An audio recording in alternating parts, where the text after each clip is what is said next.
Hola amigos, ¿qué tal? Yo soy Arturo Trejo de Crónicas de Banqueta y pues como cada jueves tenemos un invitado en este Crónicas de Banqueta presenta y el invitado de hoy pues nada más ni nada menos que el escritor Bernardo Esquinca. ¿Cómo estás, Bernardo? Muy buenas tardes. Hola Arturo, muchas gracias por la invitación y muy contento de estar aquí platicando contigo. Gracias a ti porque de verdad pues, vamos a ver un poquito de Bernardo Esquinca y digo un poco Bernardo porque, híjole, tienes una carrera impresionante, libros, muchos, y Bernardo, pues bueno, es de Guadalajara, pero creo que ya estás aquí en la Ciudad de México viviendo, ¿verdad? Desde hace 18 años Uh, ya soy chilango. Ahora sí, dejaste las tortas ahogadas por los tacos al pastor y demás. Un poco sí, aunque cuando voy a Guadalajara, pues sí me desquito con las tortas ahogadas. Exacto, pues bueno, Bernardo es de Guadalajara, es un escritor mexicano y él escribe, bueno, tiene una temática que le llaman ficción de lo extraño, ¿no?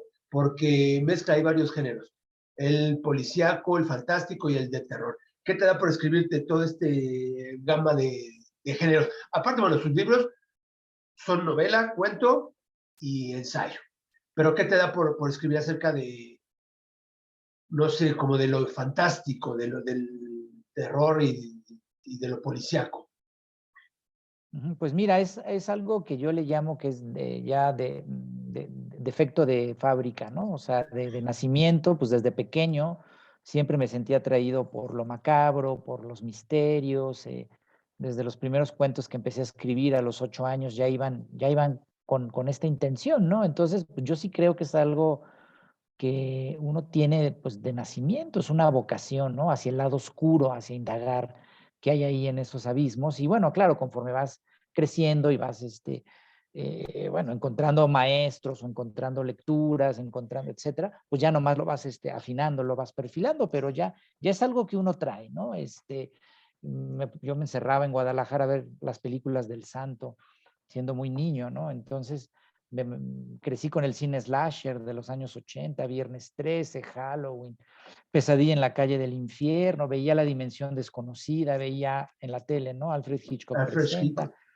Ajá. Todo eso pues era parte, pues crecí con todo eso, ¿no? Entonces, pues es algo, digamos, en un sentido muy sencillo, de una respuesta muy simple, pues ya lo traía. Ahora, si quiero elaborar un poco, ya como ahora que ya tengo 50 años, ya tengo cierta trayectoria y puedo mirar atrás y como pensar por qué, bueno, creo que es eso, ¿no? Esa vocación como de indagar qué hay en el lado oscuro del alma humana, ¿no? Todo ser humano tenemos pues una parte luminosa, una parte de oscuridad, no, somos seres complejos, pero pues a, a mí me ha gustado mirar hacia el lado oscuro porque me parece que ahí hay algunas claves para entender por qué los seres humanos nos comportamos como nos comportamos, ¿no? Entonces, y bueno, también los misterios, ¿no? No solo el terror, el miedo, sino, pues sí, lo policíaco, siempre me han gustado los misterios, ¿no? Como espectador, como lector y como escritor, pues siempre estoy contando algún misterio.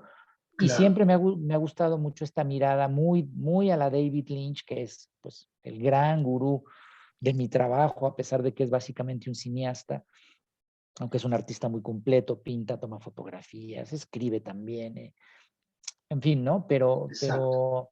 Pero digamos, David Lynch siempre ha dicho que cuando un misterio se resuelve, él se siente profundamente decepcionado.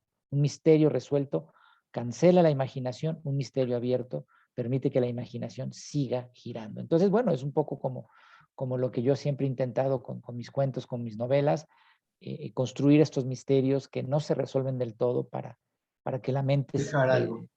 dejar algo ahí a la imaginación, ¿no? Pero Bernardo, bueno, haces todas estas novelas que como dices dejan un cierto misterio, pero a final de cuentas también son bien investigadas, tienen ahí parte de historia, parte de información bien documentada, ahorita vamos a hablar de una de ellas, y también, pues bueno, dices en estas grandes programas anteriores de Alfred Hitchcock, que de verdad te dejaban ese sabor muy rico, porque no tan solo era el misterio, pero un misterio resuelto, un misterio eh, que te llevaba paso a paso y pues lo hacía muy bien, ¿no? Pero seguramente también leíste algo de Edgar Allan Poe, mucho, de Claro. Stephen, o sea, siempre estos autores que están pues contigo, ¿no? Siempre son tus grandes gurús, como les mencionas. Sí, no, bueno, Edgar Allan Poe es una influencia muy importante, ¿no? Es el primer autor que yo en mi adolescencia leí con mucha atención, que, que leí pues, sus narraciones extraordinarias, que me voló la cabeza, que me sentí profundamente identificado con esta imaginación macabra, ¿no? Y eso, bueno, pues marcó mucho de lo que hice después, al grado de que pues ya por ahí del 2015 me sentí pues con el deseo de hacerle un homenaje y Es un hice una libro. novela con Edgar como protagonista que se llama Las increíbles aventuras del asombroso Edgar Allan Poe, que Ajá. es una ficción histórica donde yo tomo a Edgar en su adolescencia cuando está en la Universidad de Charlottesville y entonces imagino todas las peripecias que él pasó en esa en ese único año que estuvo de estudiante ahí. Entonces, bueno, sí, por supuesto, Poe es una de las influencias importantes en mí como en mi imaginario, ¿no? Como también lo es Stephen King, ¿no? También con estos libros maravillosos que él hace. Sí, Stephen King también, por supuesto. Stephen King, a él llegué mucho después, ¿no? O sea, de Sí, Edgar Allan Poe, pero sí también ha sido un autor fundamental, ¿no? Yo creo que cualquier persona que escriba terror hoy en día difícilmente no tiene a Stephen King como un referente, ¿no? Stephen King, que más allá de que es un autor superventas, a mí sí me lo parece, pues es un extraordinario escritor, aunque en ciertos círculos académicos muy snobs les parece que Stephen King no es un buen escritor. Bueno, a mí sí me parece que sí, es alguien que ha logrado llevar el terror a los niveles más cotidianos, ¿no? O sea, donde un perro San Bernardo es un ente terrorífico o un automóvil o incluso una lavadora, una máquina de planchado. Y eso lo ha hecho con una maestría envidiable, ¿no? Entonces, además, o sea, saber llegar a los lectores, hay mucho que aprenderle, ¿no? Porque exacto. o sea, es muy fácil decir, es un superventas, no vale la pena, desde la academia, desde la crítica literaria más prejuiciosa. A ver, escribe un bestseller, no es algo fácil. Entonces, claro, por supuesto que Stephen King es otro de mis grandes referentes. Claro, claro. No, y como dices, o sea, no es tan fácil el decir al hacer, ¿no? Y, y, y Bernardo también ha hecho, y lo ha hecho muy bien, incluso por ahí algunos autores, pues hasta te llaman el temerario, ¿no? En cuanto a cómo escribes, por ahí lo afirma Iván Farías, ¿no? Que te nombra el temerario, otro gran escritor. Pero entre cuento, ensayo y novela, pues bueno, tú escribes ahí tu primer ensayo en 2001 y de ahí en adelante haces una serie de libros, pues bueno, fantásticos, ¿no? Pero ¿qué te da por escribir este primer ensayo para poder entrar al mundo de las letras? Sí, bueno, no me considero realmente un ensayista, ¿no? O sea, digamos, Ujú. yo respeto mucho a los ensayistas. Ajá. Yo, bueno, he colaborado durante muchos años en la prensa, entonces he tenido espacios para escribir y donde, bueno, claro, puedo hacer textos ensayísticos, pero no tengo una vocación ensayística, ¿no? Sin embargo, en 2001 reuní algunos de estos ensayos que tenían que ver como con una intención de fin de siglo, de pulsiones extremas de la sociedad, de ciertos análisis como fenómenos, ¿no? Extremos, como los asesinos seriales, las snuff movies, la violencia, los videojuegos extremos, etcétera.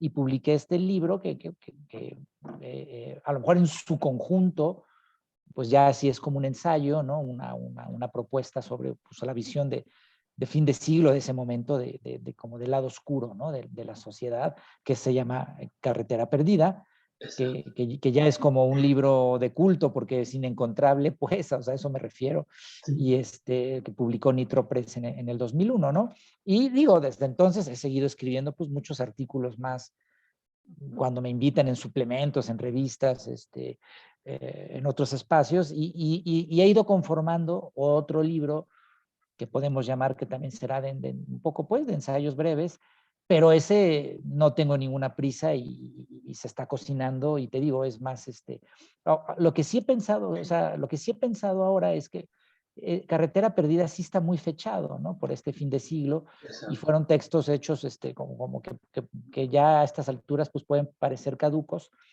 Y lo que he estado escribiendo después, he pensado más en textos y en colaboraciones justamente que no caduquen, que sean atemporales. Y entonces, cuando esté listo ese nuevo libro de textos, de breves ensayos, te digo, faltan años, no tengo ninguna prisa, porque no es lo que más escribo. Lo que más escribo es cuento y es novela, ficción, ¿no? Entonces, pero sí será un libro, creo que más vigente, o sea, más atemporal, ¿no? A diferencia de Carretera Perdida. Exacto, y ahora veo, para que platiques un poquito más, ahora como dicen, ahora entiendo. Tú trabajas entonces en el periódico La Prensa, en el periódico que dice lo que otros callan. Yo trabajé en la prensa, ¿me preguntas? Sí, No, no, no, no, no. No, no. Yo, mi mayor parte de carrera periodística la hice en Guadalajara. Acá todavía un poco trabajé en El Heraldo. Cuando llegué, trabajé en una revista que se llamaba Chilango, que ya, no Chilango, se llamaba DF por Travesías, que ya no existe. A eso llegué, luego trabajé en El Heraldo, luego trabajé en Día 7, ay, ¿no? ay, ay, ay. Pero no, en la prensa no, ojalá. O sea, justamente yo nunca trabajé en la Nota Roja. Y mi venganza literaria, para eso sirve la literatura, es que mi personaje de mi saga, la saga Casasola, es un reportero de Nota Roja, pero yo no trabajé en la Nota Roja. Es algo que me hubiera gustado, pero no hice. Es allá donde iba, porque habías mencionado La Prensa, pero bueno, es que ahí es pues este periódico de nota roja, aunque anteriormente había otro de color amarillo y otro de color rojo, ¿no? Que era precisamente la alerta roja, tanto el alarma como el alerta, esta nota roja, que hoy en día pareciera que es algo normal y que lo leemos y pasa nada más a formar parte de las estadísticas y ya no es como que lo que nos causaba anteriormente, ¿no? Esta nota roja, la vemos ya muy, muy normal. Bueno, es que la Nota Roja, bueno, ha sido todo un fenómeno en México. Digamos, es un país somos un país, una sociedad que estamos cercanos al morbo y a las tragedias, y que nuestra manera de lidiar con ellas, en parte, es esto, ¿no? Esta nota roja tan peculiar que tenemos, que puede ser una tragedia horrible la que está en la portada, pero el encabezado te da risa porque lo hacen con un humor negro, ¿no? Los periódicos, la prensa, el gráfico, el metro, ¿no? Los templos de la sangre, que al menos en la Ciudad de México. este, Esta es la manera, ese humor negro, ¿no? Sí es algo muy de los mexicanos para lidiar con las tragedias. O sea, en cuanto tiembla o algo pasa, inmediatamente hay chistes que están circulando, ¿no? Es parte de nuestra cultura. Yo no lo veo como algo bueno ni malo. O sea, yo no lo juzgaría, simplemente es parte de nuestra idiosincrasia, de nuestra cultura. El mexicano lidiamos con la muerte con un humor negro, con una ironía, con un sarcasmo, y hay que pensar en nuestra celebración del Día de Muertos, que es única en el mundo. Comemos calabritas de azúcar y hacemos calaveritas y vamos a los panteones y nos emborrachamos, ¿no? O sea, es una cosa muy peculiar. Y bueno, la Nota Roja tuvo su época de oro. O sea, la Nota Roja antes había grandes plumas, ¿no? Ajá. Grandes reporteros, y grandes fotógrafos como Enrique Metinides, por supuesto, que ahora expone su trabajo en galerías de Nueva York, de Londres.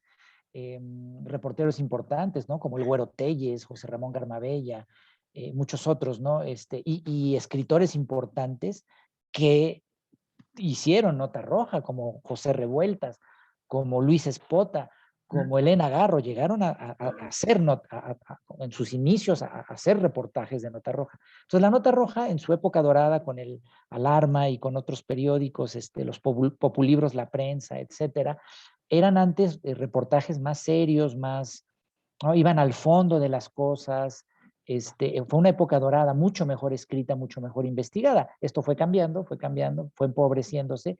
Y ahora yo no diría que tenemos una Nota Roja mala, pero sí más flaca, porque la prensa ha cambiado también. O sea, la misma Exacto. prensa general, la prensa en general, ahora todo es textos breves, ¿no? Y más imágenes, y ya no se va tan al fondo. O sea, también hay tal la luz de tragedias y de crimen, ¿no? También el país, por supuesto, ha cambiado y se ha depauperado, y esta violencia parece ya incombatible y endémica y ubicua, ¿no? Entonces, bueno, pues claro, hay tal vorágine de noticias que ya nada se investiga a fondo, ¿no? Exacto. Entonces, yo creo que lo que ha pasado es que eso ha pasado, se ha vuelto un poco más raquítica la prensa roja y ya no hay estos grandes reportajes que había antes, estas grandes plumas, y ahora es como más una cosa por el morbo y no se va al fondo, ¿no? O sea, el morbo no está mal. El morbo es parte del ser humano, es una motivación, es una curiosidad. Los mexicanos la tenemos particularmente acendrada o instaurada en nuestro ADN, pero creo que el morbo es una primera parte que sí hay que trascender e ir más al fondo para entender esta violencia, porque yo creo que eso deberíamos aspirar, entender de dónde viene la violencia para combatirla, no quedarnos solo en lo morboso, que insisto, no está mal. Yo soy una persona sumamente morbosa, pero bueno, intento ir un poco más allá para entender, ¿no? Exacto, exacto. Y en la saga que decías de este periodista Casasola, existe ahí un libro en el que combinas esta nota roja con o estos hechos que en realidad entre verdad y verdad, ¿no? Pero combinas ahí con la ficción y con lo policíaco, pues haces el libro que es el de Toda la Sangre, donde perfectamente, te digo, se combinan todas esta temática, y Casasola es un periodista, pero, como dices, su principal competencia es la prensa, este periódico, es un Claro, semanario, él trabaja en un semanario que quiere el dueño llegar a ser un diario, ¿no? Siempre se claro, imagina, te imaginas cómo sería un diario, y entonces él consigue esta nota, pero Casasola está en busca de otra nota, ¿no? Con personas indigentes, incluso se mezcla ahí, convive con ellos, pasa todo un largo tiempo, pero en eso suceden algunos asesinatos, ¿no? Y ujú, los van y el corazón lo depositan en el Templo Mayor, y de ahí se desata toda esta trama, ¿no? Aunque también conjugas un parte, pues la parte sentimental con la arqueóloga y claro. todo esto de lo que trata toda la sangre. Es el primer, lo que te da la saga Casasola, el primer libro para poder hacer esta saga. La saga empieza con la octava plaga. Ah, Ahí nace Casasola, ahí vemos que es un periodista de cultura primero, ajá. al que defenestran porque, como suele ocurrir en los diarios, a mí me pasó, cuando hay un recorte, lo primero que se sacrifica es la sección de cultura, ¿no? Entonces siempre, entonces para no, o sea, cierran la sección de cultura, pero para no, que no se quede sin trabajo, el jefe de redacción le ofrece trabajar en la nota roja. Entonces al principio Casasola entra en shock, él se cree muy culto y le parece que la nota roja es algo bajo.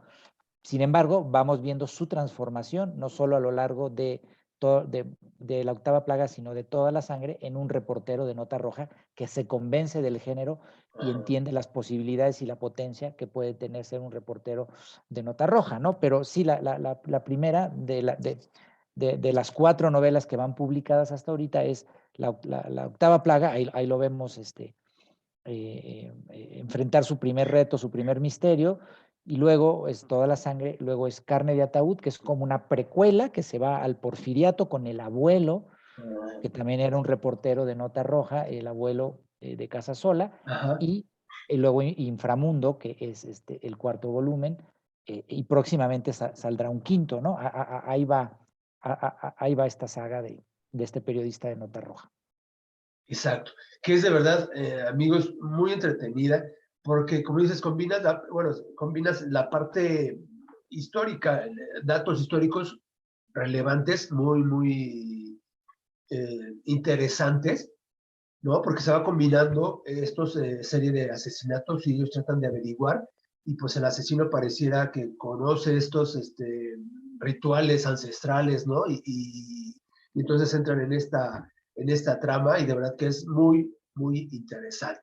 Es lo que quiere este asesino, que se llama el asesino ritual, así lo bautiza la prensa roja, la nota roja, él quiere, está replicando sacrificios aztecas porque quiere que los antiguos dioses desterrados de Tenochtitlan regresen. Con algunos nombres que también, pues bueno, me hacen pensar, ¿no? La arqueóloga de apellido Matos, todos estos, como que quien estudia, quien ve esta parte de la historia, pues bueno, se asemejan a algunos datos, este, Hay exactamente, homenajes como a Eduardo Matos Moctezuma, nuestro gran exactamente, arqueólogo, que por supuesto sus libros fueron fundamentales para mi investigación, para hacer esta novela de Toda la Sangre. Y también hay cameos, ¿no? O sea, por ahí ajá, sale Sergio González Rodríguez, un escritor fallecido recientemente, importantísimo escritor mexicano. Por ahí sale Domingo, que es el mesero más famoso del centro histórico, que exacto, estuvo muchos años en el Salón Corona y ahora está en el 420. Y en fin, o sea, pues sí, así es la saga, ¿no? O sea, exacto, sale gente real, sale gente inventada y luego hay gente que también, pues uno puede saber quién es la inspiración, ¿no? O sea, y muchos personajes del centro que luego la gente identifica, como el mulato que anda por Bellas Artes vendiendo libros viejos, exacto, que se llama Joaquín y es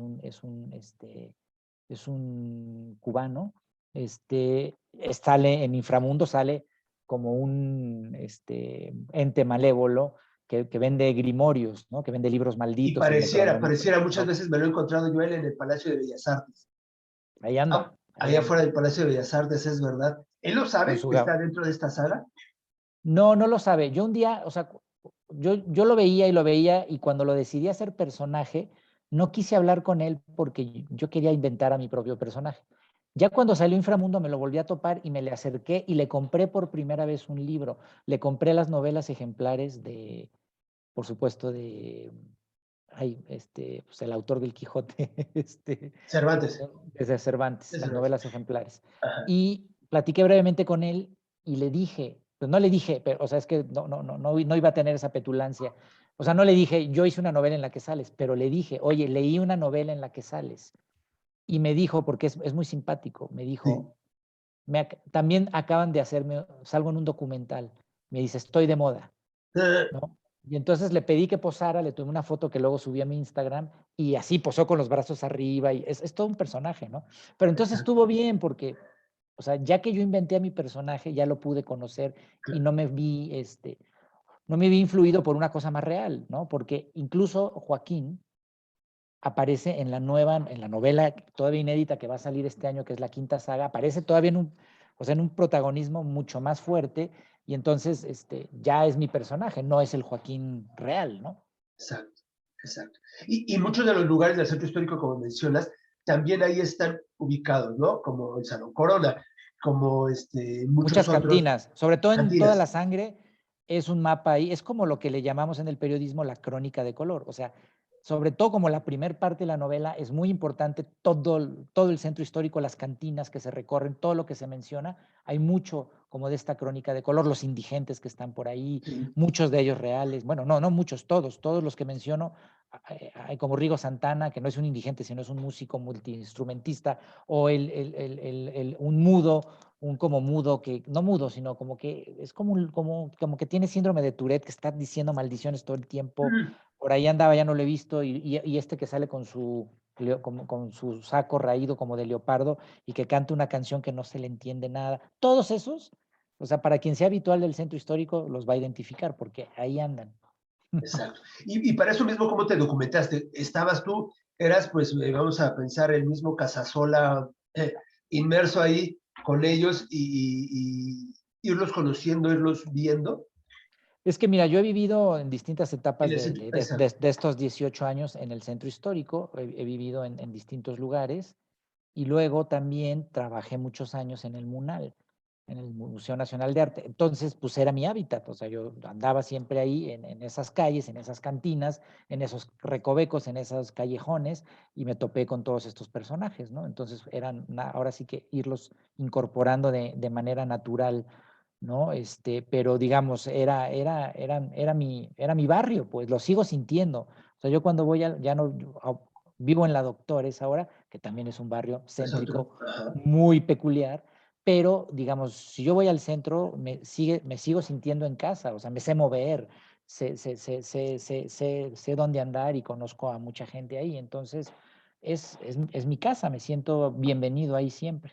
Seguramente entonces ahí afuera del mural, en un hombre en silla de ruedas, el delgado, ya una persona mayor, adulta, un poeta, y él escribía, hacía poemas para las personas, los dedicaba a las parejas y eso es lo que vendía, eso era, pero era un escritor y él tenía un libro y él era poeta, no sé si lo llegaste a conocer, afuera No, del fíjate, mural no, a y ese no. se internaba por el Callejón de la Condesa, donde venden los libros. Claro, claro. No, fíjate, digo, o si lo llegué a ver, no lo registro como para recordar, fíjate. Es que, o Recientemente sea, murió. mira, pues es que es una fauna, y lo digo como en el sentido más amplio y Exacto. poético de la palabra, es muy variopinta la fauna del centro de personajes, o sea, es inagotable, hay muchísimos, ¿no? Ahí Pero ese mismo sí, fuera del mural, el señor que da clases de matemáticas y de física. tampoco, fíjate. Al que recuerdo es alguien que se ponía a dibujar justo al lado del caballito, hacía unos como en los mosaicos del piso, no, bueno, en las losas del piso, no sé cómo llamarles, de qué está hecho el piso, que es la Plaza Tolsa, pero Ajá. ahí dibujaba unos cuadros muy grandes con crayones. De ese sí me acuerdo. Que no es un indigente, pues es uno de los personajes del centro. Pero bueno, es que hay para Cantidad, aventar cantidad. y Los en sus, músicos que se ponen enfrente también del mural, estos claro, músicos los hueseros. Son exacto, hueseros que tocan muy bien, tocan canciones de los Beatles, de de los los Rolling Beatles. Stones. Sí, Y se junta exacto. mucha gente a verlos, ¿no? Los concheros que ahí bailan, también ahí danzan, no solo en el Zócalo, afuera del Munal también. Y uno de ellos, pues hace la limpia a Casasola y a la arqueóloga, ¿no? O sea, también van a visitarlos ahí, a platicar con ellos. Que ellos están afuera del Templo Mayor, que es ahí donde se suscitan estos primeros asesinatos, y los corazones van y los entregan ahí, y pues bueno, de ahí se desata, y donde entonces Casasola pues ya decide, ya como que toma más el papel de la nota roja, ¿no? Ya le interesa, a la par de que está haciendo su reportaje de los indígenas. Sí, él está infiltrado muy a la manera en que hizo Jack London en su reportaje del Pueblo del Abismo, que se infiltró en el West End londinense, en los barrios más bravos y en los albergues de indigentes para hacer un reportaje. Casasola está haciendo un reportaje sobre los indigentes del centro histórico y está disfrazado de indigente, ¿no? Pero luego pues aparece este asesino ritual arrojando corazones humanos ahí en las ventanas arqueológicas. Entonces su jefe le dice, oye, olvídate de tus indigentes y tienes que ponerte a investigar esto, porque el otro, o sea, es el semanario de lo insólito donde él trabaja, solo tiene 2 reporteros, Sí, es una publicación semanal muy sí, pequeña, por eso su aspiración es competir con la prensa, ¿no? Y entonces, el otro que es Quintana, o si no me equivoco, es un borrachazo, ¿no? Entonces sí, sí, no sí. está haciendo su trabajo y entonces pues Casasola tiene que entrar al quite, entonces ya se empieza a meter en esta trama apocalíptica, porque todo implica, conforme va descubriendo, que implica a unos rituales que esto no es ningún spoiler, se empieza a saber un poco conforme uno avanza en el libro, no es la resolución final, Sí, exacto. que todo esto tiene que ver con el fin de la Ciudad de México, con un pretendido apocalipsis, ¿no? Exacto, exacto. Pues bueno, por eso es que esta persona que Quintana se la pasaba en las cantinas, por eso es estos paseos a través de las cantinas del centro histórico que podemos ir conociendo. Ahorita que dijiste de la palabra spoiler que anteriormente pues no existía, es verdad, a ustedes, bueno, la tecnología ha avanzado considerablemente y dices, ahora la gente te lee frases cortas, mucho más imagen, no quiere leer. ¿Qué tanto ha afectado incluso hasta la pandemia? Pero en la pandemia también aprendimos a utilizar esta nueva tecnología y hacer entrevistas por Zoom. Y entonces esto ha cambiado significativamente, como dices, el periodismo. Pero ustedes, ¿qué tanto ha beneficiado a ti como escritor que cuando tú estás en una rueda de prensa, en una presentación de un libro, no puedas contar más allá porque entonces le pueden llamar spoiler y les vas a dar avances del libro que ellos quieren leer? ¿A ti cómo te ha favorecido o cómo le has tomado esta ventaja? Pero a ver, quiero entender bien, bien la pregunta, o sea, porque, bueno, lo del spoiler es un término cinematográfico, ¿no? que existe desde hace tiempo, pero recientemente justo por las redes sociales que todo el mundo empieza Ajá, a contar. Entonces como, oye, espérate, sí, qué bueno que ya exacto. viste esta serie, pero no me cuentes de más. Entonces esto del spoiler se habla mucho y yo lo he traído también como cuando presento libros, incluso que no son míos, no, pues tienes que hablar de un libro y presentarlo, pero pues sin revelar demasiado. Entonces yo sí Exacto, uso ahí como mucho. lo tomas tú cuando es la presentación de tu libro, que dices, nada más doy como que la entradita para que tú eh, te apasiones por él y lo puedas leer.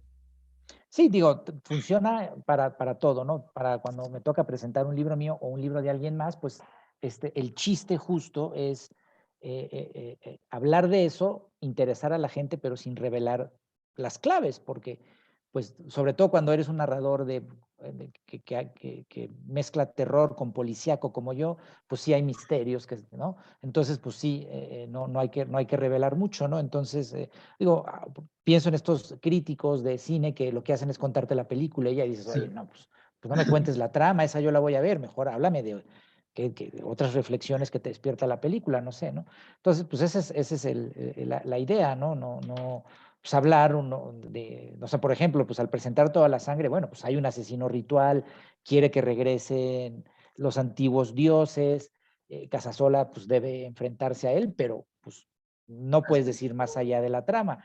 Pero entonces, bueno, ¿pero de qué se trata este libro? Bueno, pues es una reflexión sobre nuestro pasado prehispánico, con el que nos cuesta mucho trabajo reconciliarnos, sobre todo con el tema de los sacrificios humanos, por qué los aztecas hacían sacrificios humanos, eran o no unos bárbaros, cuál era su cosmogonía, todo eso es lo que pues sí podemos hablar, porque el libro tiene esas reflexiones más allá de la trama, que eso es lo que no hay que revelar. O sea, pues quién es el claro. asesino, quiénes mueren, qué pasa, cómo Casasola. Pues, ajá. Entonces, más bien hay que ir a las reflexiones más de fondo, ¿no? Creo yo que ahí no pasa nada con los spoilers, pero sí hablar de todo esto, toda esta reflexión sobre nuestro pasado prehispánico y su influencia en el mundo de hoy, que ese es pues el gran tema de toda la sangre. Exacto. Y en el siguiente libro de la saga Casasola, te vas a otra época, ¿no? Que es el Porfiriato, como Exacto, decías. Ahí también exacto. harás un poquito pues de lo vivido en esta etapa. ¿Qué, perdón? También narras un poquito de lo vivido en esta etapa. Sí, sí, exacto. O sea, es que yo quería yo provengo de una familia que, pues, mi bisabuela, ¿no? O sea, estuvo ahí en el Porfiriato, etcétera. Entonces, lo que quiero decir es que acá en la Ciudad de México, aunque yo soy de Guadalajara, pero mi familia materna es toda de la Ciudad de México. Entonces, yo desde niño oía esas historias de esta ciudad del Porfiriato y de esta ciudad ya de los primeros años del siglo XX, la revolución, mi bisabuela anduvo ahí.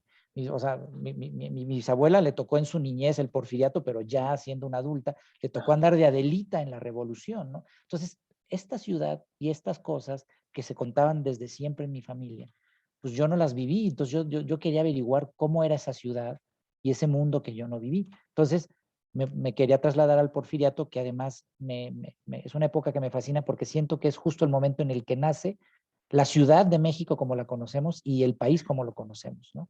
Después de una serie de transformaciones que por supuesto vienen desde la independencia, la guerra de reforma y todo el siglo XIX que fue muy sangriento. Todos los demás lo han seguido siendo, por desgracia, pero bueno, fue una época de muchas revueltas que, o sea, nos estamos conformando como nación, ¿no? Exacto. En Porfiriato termina de cuajar todo eso. Y entonces, y además la nota roja nace en el Porfiriato, entonces me daba ese pretexto ideal para yo hacer mi indagación personal y llevar, porque la nota roja es una reflexión constante a lo largo de la saga Casasola, desde la octava plaga está muy presente toda esta reflexión sobre la nota roja, por eso Casasola pues, es un reportero de la nota roja, la violencia cotidiana, etcétera. Y entonces me daba perfecto, ¿no? Como decir, ok, yo voy a investigar esta ciudad que yo no viví en el Porfiriato, o sea, finales del siglo XIX, principios del XX, pero además voy a narrar cómo nace la nota roja. Entonces, me voy a hacer esta novela histórica, esta sí existe, toda ocurre en el pasado, ¿no? y también me sirve para hablar de los orígenes de mi propio personaje, ¿no? De su linaje, que tiene que ver con su abuelo, que también era un periodista de Nota Roja, que va a dar a la Castañeda, que vive una serie de cosas también ahí muy peculiares, ¿no? Pues bastante interesante entonces. Y todos estos libros siempre te acompaña una editorial que es Almadía, ¿no? Ya desde cuando estás con ellos. Sí, tengo la fortuna de tener a un muy buen editor que cree en mi trabajo, que es Guillermo Quijas, a un equipo increíble, ¿no? Que es mi familia. Publico desde el 2008, Sí. ¿no? Con ellos es la relación más, más larga Bueno, que he tenido en mi vida. Yo me he divorciado 2 veces ya. y mi relación con Almadía es la más duradera que he tenido. Entonces, estoy muy contento ahí. Es una editorial independiente que se ha consolidado como una editorial importante, orgullosamente oaxaqueña, y que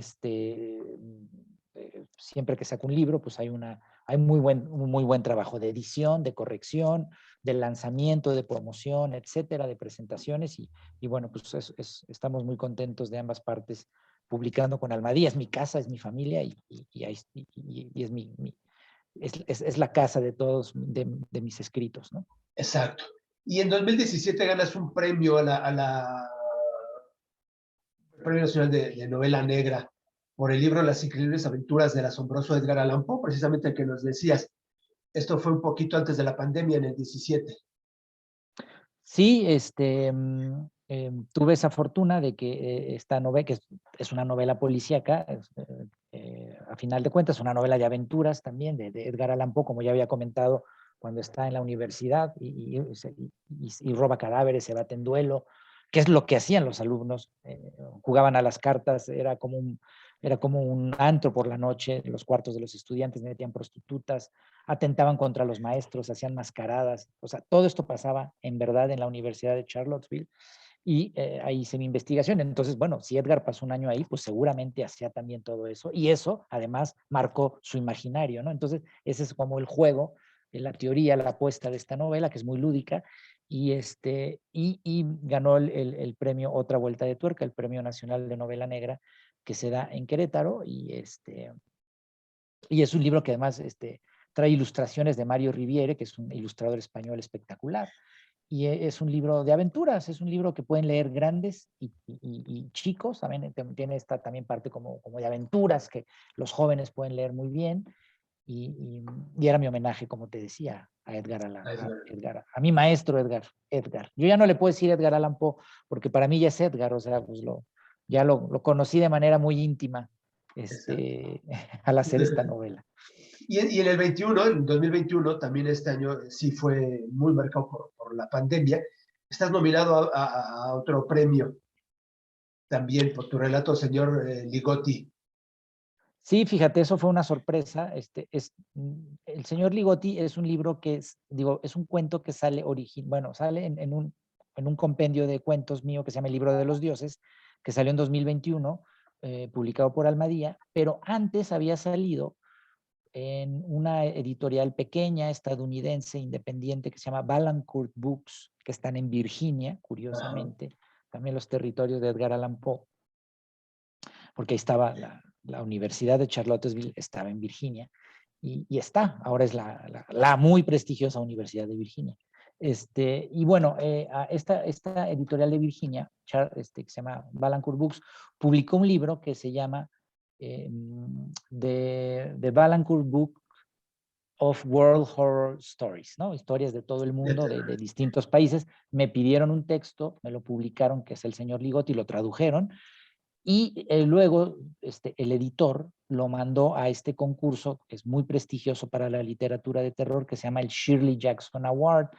Como sabemos, Shirley Jackson fue una de las autoras estadounidenses fundamentales de la segunda mitad del siglo XX, autora, entre otros libros, de La maldición de Hill House, de La lotería, de Siempre hemos vivido en el castillo, El reloj de sol, en fin, libros. Yo soy muy fan de ella, y ella dio, por supuesto, porque lo han reconocido todos los que vinieron después de ella, o sea, ella abrió el camino como influencia para Stephen King, para Donna Tartt, para Richard Matheson, en fin, otros autores muy importantes.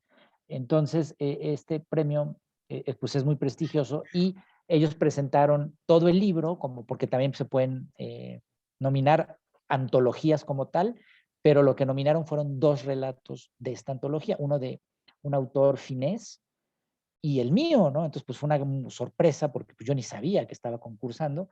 Entonces, tienen esta cosa muy a la gringa, a la estadounidense, que primero hay unas nominaciones, ¿no? Y luego ya hay una ceremonia donde se da al ganador. Simplemente estar nominado, pues Exacto. eso es un gran logro, ¿no? Exacto. Entonces, me mandaron hasta una piedra, ¿no? Te la enseño, le llaman token, que se lo Ah, dan a los nominados, ajá. que dice, ¿no? Shirley Jackson Award 2020, porque el cuento de la lotería tiene que ver con unas piedras. Aquí sí no podemos decir más porque quien no haya leído el canónico, clasiquísimo cuento de la lotería de Shirley Jackson, que se consigue en español, tiene que ver con unas piedras. Y por eso a los nominados les mandan la piedra. No podemos decir, aunque me muero de ganas de decir por qué es una piedra. No, pero fíjate que este cuento de la lotería Shirley Jackson se consigue, publicada, está en la editorial de bolsillo, muy barata, es una antología de cuentos, pero ahí viene la lotería, que cuando lo publicó Shirley Jackson a mediados de los años 50 del siglo XX, en el New Yorker, o sea, el público lector enloqueció, pero en verdad, porque es un cuento para la época muy desconcertante. Y la gente mandaba cartas así a Shirley Jackson, así la querían quemar viva, ¿sabes? Así, a ese nivel estaba Shirley Jackson, adelantada a su época. Y murió muy joven, por desgracia, aunque dejó varios libros. Hay que leerlo. Una vida muy atormentada, por cierto, la de Shirley Jackson. Ya, ya, ya. Oye, pues bueno, platicando acerca de esto, de la pandemia, ¿qué te ha dejado a ti? Digo, a veces, tú como escritor, pues estás en casa quizá escribiendo y algo, pero también tienes que salir a investigar, a indagar, igual y a muchas otras cosas, ¿no? Pero con la pandemia, pues ya son 2 años, o ya vamos para 2 años, ¿qué es lo que te ha cambiado? Y nos tuvimos que reinventar de alguna forma, ¿no? Para seguir Sí, estando. mira, creo que más en lo personal, ¿no? O sea, a calmar las ansiedades, a buscar estar tranquilo, ¿no? Yo el primer año, pues para todos fue duro, ¿no? Para unos más que para otros. Yo no pude escribir prácticamente todo el 2020, no pude. Sí estaba muy inquieto, o sea, mi mente no podía concentrarme. Tuve amigos, colegas que sí, uy, estoy escribiendo como nunca, ¿no? Pues qué bueno, yo no podía concentrarme, ¿no? Entonces, pues, tengo una hija pequeña, me concentré en mi hija, pues, a leer, a ver películas, a trabajar, pues, desde casa también, o sea, lo que era trabajo estricto, no mi trabajo de literario, pero no pude, o sea, me llegó una cuestión en la que no me podía, no te voy a decir que un bloqueo porque ideas tenía, pero era como, no tenía el músculo. Entonces no escribí y hacia el final del año medio, que conforme mi ánimo también fue como recuperándose también, lo que empecé a hacer fue recuperar algunos textos que tenía que corregir, ¿no? Algunas novelas cortas que tenía por ahí, un guión que lo transformé en una novela también. Entonces, eso como que fue destrabando, o sea, porque lo que me costaba trabajo era empezar algo de cero. Entonces, tomé esto, ¿no? Como a corregirlo, o sea, entre ellos Asesina Íntima, que es la novela que salió justo el año pasado sobre la Mataviejitas. Esa, pues me clavé corrigiéndola, ¿no? Tenía mucho trabajo por hacer ahí. Y entonces, como que eso ya fue destrabándome y ya en el 2021 ya me sentí mejor para poder emprender la reescritura y ya estuve escribiendo varias cosas, afortunadamente. Entonces, pero fue un proceso, ¿no? Como pues, anímico, sobre todo, como de recuperación, que afecta, por supuesto, pues la parte creativa, ¿no? Entonces, pues fue un reto, ¿no? O sea, todo Claro. todo el mundo tuvo sus retos, ¿no? Para mí fue ese, ¿no? Como recuperar las ganas de escribir, porque no se me daba la gana, ¿no? No se me daba la gana escribir, que es lo que más me gusta hacer en el mundo, por supuesto. Entonces, bueno, pues fue ese impacto psicológico de la pandemia. Y ahora, bueno, pues aprendiendo a vivir con el bicho que pues se va a quedar mucho rato entre nosotros. Eso es un hecho. Hice un viaje hace poco, a principios de año, por supuesto, pues con todas las precauciones, pero hay que hacerlo, Exacto. digo, y ahora Hay que estamos seguir. en otro repunte muy fuerte, pero ya no tan peligroso, ¿no? En cuanto a hospitalizaciones, etcétera. Entonces, bueno, pues aprendiendo, ¿no? Aprendiendo pues, con sub y baja, así será, ¿no? Picos y Exacto. luego subidas, bajadas, pero hay que aprender a vivir. Ya no podemos vivir encerrados como en el 2020, que fue una locura. Exacto. Es más contagioso, pero menos peligroso. Eso es lo que nos han dicho. Ojalá que así sea. Exactamente, Y en exactamente. el 21 haces entonces Asesina Íntima, que es el último, porque todavía en el 20 sacas el libro de los dioses y en el 21 No, haces no, más bien, en 2020 no salió nada, nada. Eso fue, pero en 2021, no, es que ya me hago bolas, fíjate. eh, No, yo tienes tengo que razón. en 2020 el libro de los dioses y en Sí, el 21 Asesina Íntima. exactamente, exactamente. Es que ya estamos en 2022, se me Ya olvida. exacto, ya No, exacto. 2020 sale el libro de cuentos, que es el libro de los dioses. En 2021 se publica Asesina Íntima, exacto. Que esta El libro de novela los también, dioses, el a libro de ver, los dioses, el libro de los dioses son cuentos y Asesina Íntima es una novela. es una novela. También donde tratas ahí el tema de la mata viejitas. Sí, es una mezcla de realidad y ficción, Ajá. ¿no? O sea, sí me documenté, pues es un hecho real, conocido por todos, pero también me di cuenta que había muchos huecos, ¿no? Incluso que la información oficial, que fue un desastre, la investigación policial, no, había muchos huecos que la realidad no alcanzaba a iluminar. Entonces, ahí justamente entra la literatura para imaginar qué pudo haber pasado de todo eso que no sabemos, ¿no? Entonces, una mezcla de realidad y ficción para traer esta historia de la Mataviejitas, que es muy singular, como sabemos. Mujer asesina serial, que no hay en el mundo casi asesinas seriales mujeres, o sea, se sabe porque es algo muy estudiado, que el 99% de los asesinos seriales en el mundo son hombres, hombres blancos, casi en su mayoría. Entonces, bueno, ya desde ahí, que fuera luchadora, que tuviera esta doble vida de mamá, luchadora en el ring, en fin, o sea, es un caso muy peculiar. Entonces, pues me di a la tarea de meterme al fondo de esto para sobre todo eso, intentar entender de dónde viene esta violencia, ¿no? Porque, bueno, la historia de Juana Barraza en la vida real, mi personaje le cambié el nombre, se llama Chana Barrera, porque no es exactamente el de la vida real, pero la vida de las Mataviejitas real, pues es muy trágica. Un contexto de pobreza, de abuso infantil brutal. Su mamá la vende cuando tiene 13 años, que era alcohólica, la mamá la vende por 3 caguamas, en fin, es una historia muy trágica. Ahora, eso no la justifica. La violencia no la podemos justificar, pero nos ayuda a entender por qué se produjo un hecho tan singular y tan trágico. Exacto. Para que también la adquieran amigos y la lean. Y ahora que viene, ya dices, ya el quinto libro de la saga Casasola. Eso es lo que viene este año. Ajá. Será más hacia fin de año, ¿no? Porque pues el Asesina Íntima salió hace poco, por ahí de septiembre del año pasado. Hay que darle su espacio, ¿no? Y no hay que abusar del bolsillo de los lectores, tan castigado en este país. Pero saldrá a fin de año, ¿no? Por ahí de septiembre también. Es el quinto volumen de la saga Casasola, porque Inframundo termina en un, como le llaman en el cine, un cliffhanger, o en las series de televisión. O sea, se queda en un misterio así muy abierto que debe resolverse, y en este quinto volumen ya se resuelve todo eso. O sea, porque sí, varios lectores, o sea, imagínate, desde 2017, o sea, sí me tardé un poco, pero sí varios lectores en presentaciones así me dijeron: oye, ya, por favor, resuelve este misterio, ¿no? Porque mira, los volúmenes están pensados para ser independientes, ¿no? Son autoconclusivos, o sea, toda la sangre, su misterio termina ahí, igual con la octava plaga, con Carne de Ataúd, pero Inframundo, sí, aunque la historia en sí de Inframundo se resuelve, lo que pasa con Casasola al final sí queda muy abierto, y sí queda, la verdad, un poco de alarido.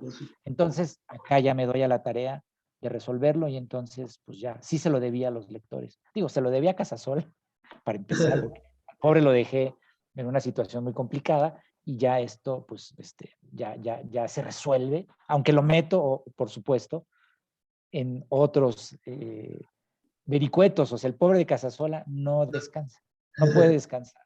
Ya, es como las series hoy en día, ¿no? Que está hecha por temporadas y te dejan muy en suspenso, muy picado, y ahí ya quieres que salga la otra.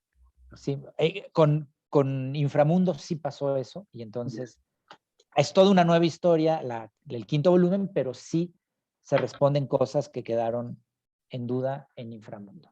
Perfecto, pues vamos a ver cuando salga. Nuevamente nos comunicaremos contigo, Bernardo, para hacer la próxima entrevista. Yo te agradezco hoy, de verdad, muchísimas gracias por tu tiempo y gracias por conocerte un poquito más y saber qué hay detrás de estos grandes libros. De verdad, yo te lo había comentado, empecé a leer Toda la sangre y me causó mucha curiosidad, emocional estarla leyendo y que tengo que entrevistar a Bernardo. Y continúo con la lectura, ¿eh? Y me voy con los siguientes, de verdad, porque ahora sí vamos a seguirle la pista a Casasola. No, al contrario, Arturo, yo te agradezco a ti, gracias por tu interés, por esta amena charla y nos vemos pronto. Claro que sí, yo te lo agradezco. Y pues bueno, amigos, nos despedimos de Crónicas de Banqueta Presenta. Gracias, Bernardo, un abrazo. Hasta pronto. Hasta pronto.